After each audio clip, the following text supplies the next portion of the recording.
right, good morning, folks. It is November the 11th, 2020. Happy Veterans Day to all you veterans out there, and thank you for your service. This is Dan Hook, and this is our Get Outdoors with Hook Outdoors podcast for this week, and we're going to let you know what's going on here with the fishing and cave run, and at the end of it, Evan Barker will give a few tips on searching for fall bass here in these highland reservoirs, so just give it a listen today. Right now, Cave Run Lake sits at 726.4 feet of elevation. That is roughly 3.5 feet from the 730-foot level of the normal summer pool. They're pulling in about an inch and a half a day with an outflow of 509 CFS. Water temps are running in the low to mid 60s right now, just basically due to all the warm weather we've had here of late. Your dissolved oxygen is running at 6.3. The spillway is running just a little bit more. The dissolved oxygen there is probably about 7.4, 7.5, and the water temp is probably a couple degrees warmer. And that's just kind of typical for this time of year. Fishing's been a little bit slow here on Cave Run of late overall. Crappie, they've moved up still to the 10 or 12 foot depth. Live bait is the primary way to go right now. I haven't heard a whole lot on any kind of artificial bait on the crappie. Been a lot of warmer, sunny days here lately, so the fish have been holding pretty tight to the woody cover and these limmy reefs that they've put in. The weather, is getting ready to change here. We're having a little bit of rain here midweek, which will, cool the water a little bit, and the overall air temp is starting to drop too. We've been running in the upper 70s, low 80s here the last few days. We'll get back to more of the seasonably cool weather, upper 50s, low 60s of a day, into the 30s and 40s of a night, which is more typical for this time of year. Most of the crappie bite has been a main lake bite. Haven't heard a whole lot out of the river or Beaver Creek. Most of the fish have been, like I said, in those 10 or 12 foot depths. On main lake setups, mostly woody cover and the reefs that you'll find around in main lake. The catfish, haven't heard a whole lot about the catfish, just haven't seen a whole lot of guys out here. But now there has been a reasonable amount of catfishing going on in the spillway. Given where the outflow is at right now, the fishing's pretty easy down there. Live bait's the deal, be it goldfish or suckers or some kind of swimming bait like that. But that just seems to be where the catfishing is at right now. The muskie, they have picked up the last couple of days, I will say. Rubber baits seem to be the biggest thing that we're selling and the biggest thing that everyone is using. I had a couple of guides that I talked to a day or two ago that, they had multiple fish days with their clients. The one guy had like 8 fish. The other guy had like 10 fish over basically a 2-day span. And, it's your typical spots on the main lake here. Scotts Creek, Zilpo, Ramey's Creek, I've seen some guys fishing there. Seems to be some fish coming out of there here lately. And like I said, I think the upcoming couple of weeks are going to be pretty good from looking at the long range weather. Our temps are going to be pretty consistent, not a whole lot of rain, so therefore, your lake level and just the water quality is going to stay, pretty good for the foreseeable future. And I just think the fishing will improve, as we get later into fall and start moving deeper into winter and that sort of thing. I think these fish will start setting more up on that cold weather pattern, the longer we get into the year. Evan's going to give us an update on what's going on with the bass fishing here, and then we'll go into talking about, our suggestions for searching for bass in the fall and ways to locate them and typical lures that might tend to work better than others. So, Evan, what have you got this week? So yeah, like Dan said, the bass fishing and all the fishing in general has been fairly slow, but that doesn't mean there's still not fish to be caught. You should be fishing your traditional, your traditional fall patterns, your spinner baits up shallow, lipless crankbaits, square bills, things like that. And if they're not eating those lipless crankbaits, spinner baits, things like that, you can go up there and flip a jig up shallow, or throw some form of plastic.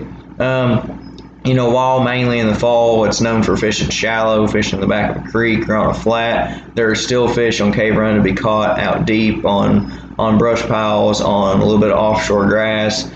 And there, your best baits are still going to be your jigs, drop shots, big worms, shaky heads, things like that. But we'll kind of get into our fishing tip for the week, and that is on kind of what we would do in a fall fishing scenario. Say we just pulled up to some lake that we had never been on before in the fall, what we're going to do when we first get there. And the main thing I can say that I would do when I pulled up to a lake that I'd never been to and it was in the fall is I'm going to have, I'm the kind of guy, I'm going to have 15 different rods out with 15 different baits on.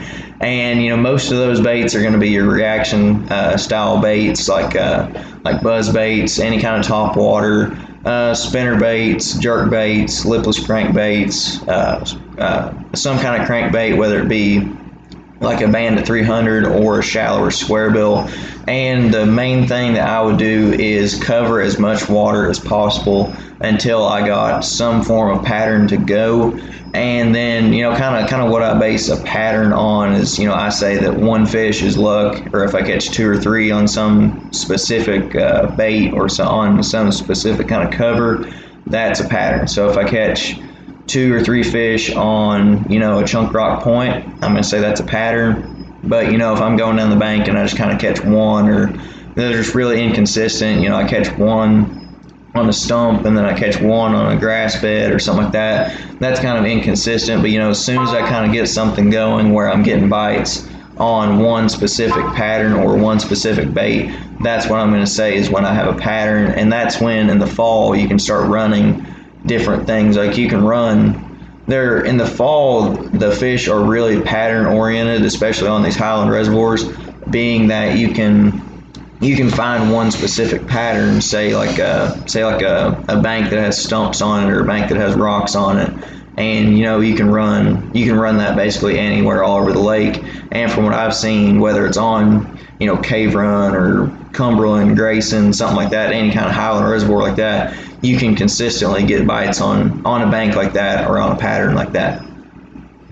Well, now, if you were, for someone, say, it's going to be decent weather here this weekend and they were coming to Cave Run, never been here before, what would you recommend them to throw, and where would you recommend that they start out? Would you say go and fish a certain area on the flats, or would you start working one of these main lake points, and which one would it be? And even down to what color or lure would you throw?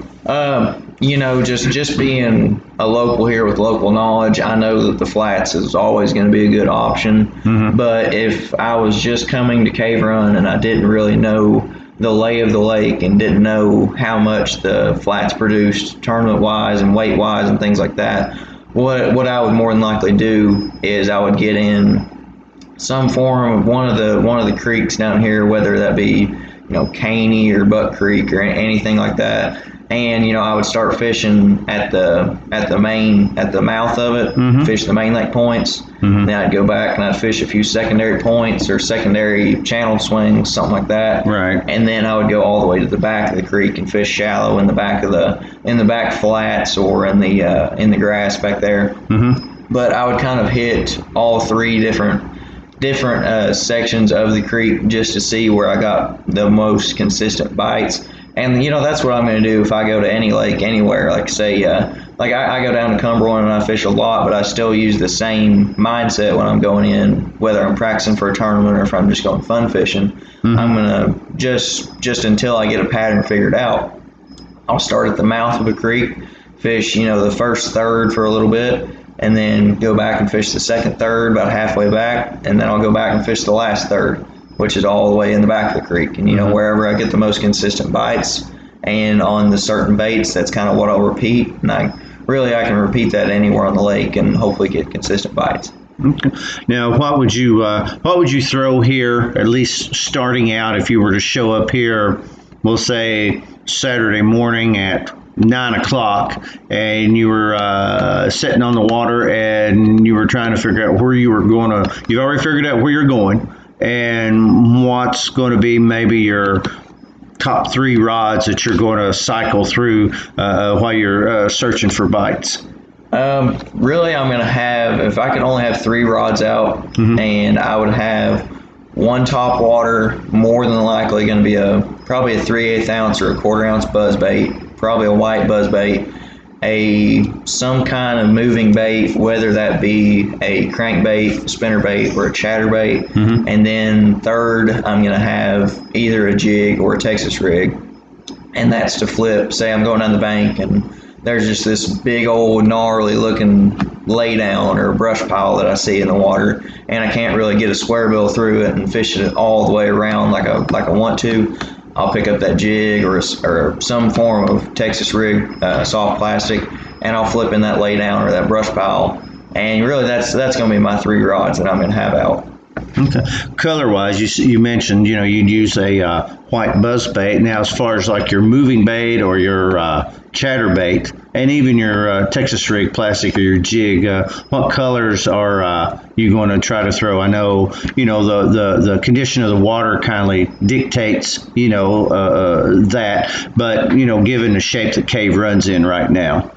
That's all going to depend, like you said, on the water color and water temperature. But on my moving baits, I'm going to be fishing some form of shad pattern. If the water's dirtier, like it is here on Cave Run right now, I'm going to fish like a brighter, some kind of white, or maybe a white and chartreuse or a chartreuse shad or something like that. But if I was looking at a clear water scenario, I'm going to be fishing some form of natural shad, or even if the sun's out, some form of like almost like a translucent crankbait. Sure. I've got several in my box.